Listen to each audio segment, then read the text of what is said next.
Добре дојдовте во 3D центарот во Скопје. Добре дојдовте и во уште едно издание на Минути за стоматологија.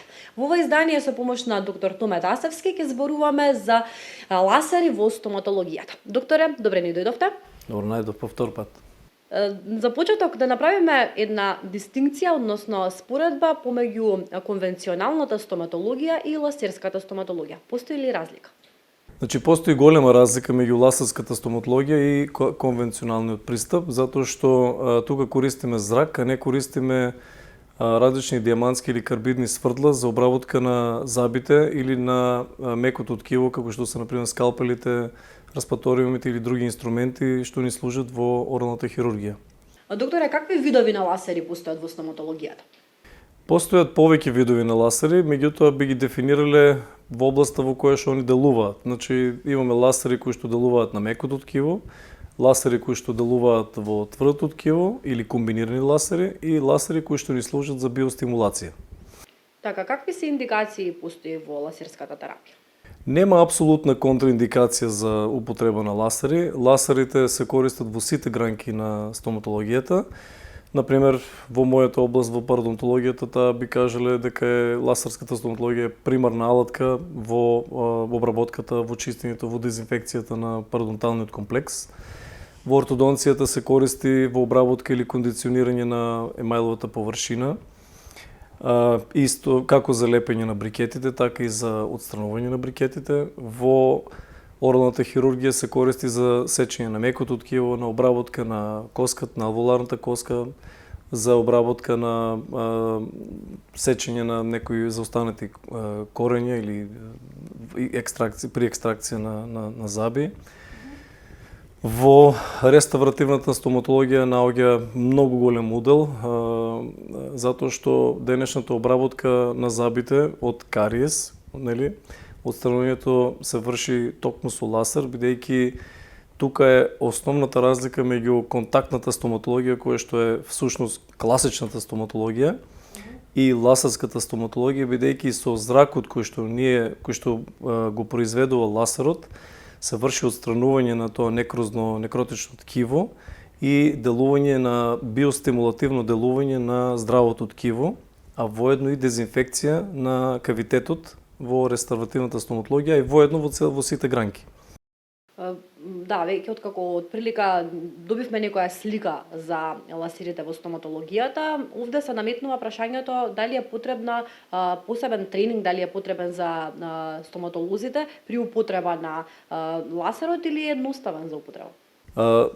Би почнал од крајот. Ласерот да е едноставен за употреба како и секоја друга алатка, меѓутоа како и секоја друга алатка или технологија задолжителен е специјален тренинг, бидејќи доколку професионалецот кој што ја користи таа алатка не е соодветно трениран, таа во рацете на нестручно лице може да биде и опасна. Значи, ласерот работи со енергија, постојат, не кажавме дека постојат, кога ме прашавте нели какви видови, постојат нели нискоенергетски и високоенергетски ласери кои што со зголемувањето нели на енергијата може да делува на одреденото ткиво како што го кажавме, тоа е со намалувањето. Така што со високоенергетските ласери, доколку некој професионалец или стручњак сака да се занимава, тој задолжително мора да помине многу професионален тренинг, бидејќи тој зрак е доста силен, доста моќен и доста разорувачки ако не знае како да го користи апаратот. Така, и докторе, најпосле, како пациентите реагираат на ласер терапијата досега? Дали ја прифаќаат едноставно или? Вака, значи ласерската стоматологија е многу прифатена од пациентите. На почеток тие реагираат така со недоверба, како сега докторот ќе ми прави со некој зрак зап. Меѓутоа првично кога ќе се сретнат со таа технологија, тие веднаш се залюбуваат. Зошто? Затоа што вие да речеме кога ќе одите на стоматолог, вие сте поврзани психолошки, поврзани сте автоматски со обучавата на машините. Вие точно знаете како работи турбината, точно знаете како работи коленјакот, точно знаете во одреден момент што ќе ве заболи, што не, бидејќи нели искуството тоа ви покажало. А кај ласерската стоматологија таа звучност е комплетно елиминирана. Тука се слуша како некое пукање, сигурно сте слушнали, знаете како е пукањето на пуканици. Така да, ако е зачестена фреквенцијата, тоа пукање е многу слабо, или ако е послаба фреквенцијата, тоа значи дека енергијата е поголема на ласерот и пукањето е малце посилно, меѓутоа е тотално различно од тоа што имаме ние навик. Оно што сакам да го напоменам е разликата меѓу основната разлика на контактната стоматологија и на ласерската стоматологија е контактната стоматологија на која што ние сме многу научени како стоматолози да ја работиме. Постојат големи ризици од истата.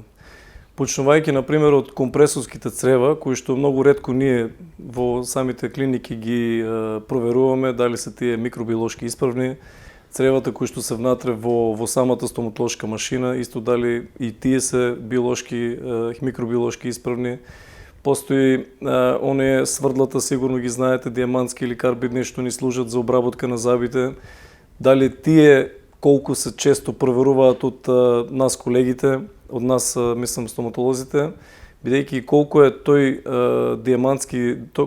диамантско сврдло остро, толку побрзо ќе сече. Меѓутоа, турбината, што е основната алатка во стоматологијата од класичната, од контактната стоматологија, ако ние ја притиснеме повеќе или ако таа нема соодветно ладење или ако пак тоа диамантско сврдло или карбидното, не е битно, е потупо, потапо, тоа значи дека фрикцијата, контактот од едното и другото ќе се зголеми.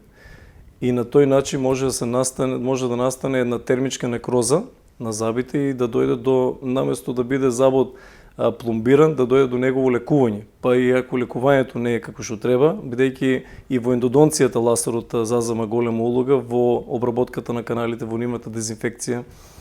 Ако тоа не е соодветно, може дури да дојде и до екстракција на тој зъб.